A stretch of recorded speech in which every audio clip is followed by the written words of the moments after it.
Winston Churchill faced quite a bit of backlash for his direct opposition to Adolf Hitler leading up to World War II. England at the time was very timid and didn't want to risk another world war, and so were offering appeasement to both Mussolini and Hitler. His strong stance against the German development of their air force and constant harping that England needed to increase their military spending and declare war on Germany led to what is known as the Wilderness Years, where Churchill was essentially a non-entity in geopolitics as these soft politicians tried their appeasement practices. But when the world couldn't deny it anymore, and England had to declare war on Nazi Germany as they advanced into Poland, public sentiment had lost faith in all but one man. There was only one man in British Parliament who was a vocal opponent to Hitler from the beginning, before it was okay to do so. And for this, Winston Churchill was the only man that could lead England in this battle against Hitler. Although it was looking grim at first, this man, who stood by his principles, turned out to be the perfect nemesis to one of history's greatest villains. This reminds me of an edict from Epictetus' discourses. The Emperor Vespasian had sent for the Stoic philosopher Helvidius Priscus and commanded him not to go into the Senate. "It is in your power not to allow me to be a member of the Senate, but as long as I am, I must go in,"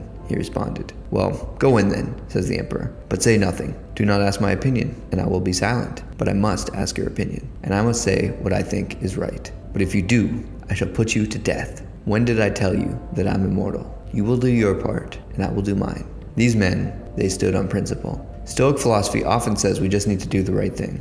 That right thing is different depending on who you ask, but I like this idea of standing on our principles. There are things that we see as right, and we should say them, and it's not up to us to determine what the consequences will be, just that we do the right thing, as Marcus Aurelius says. It may result in our expulsion from politics, as it did for Winston Churchill, or it may result in our death, as it eventually did for Helvidius Priscus, but at least we can go to the grave knowing that we didn't betray ourselves. A side effect of this is if we say what we believe and we face the consequence for it, if we're right, then people will know that we are trustworthy, that we took the path of resistance instead of pandering to the crowd. From doing this, we're reinforcing our character. No matter what happens, just that we did the right thing is enough.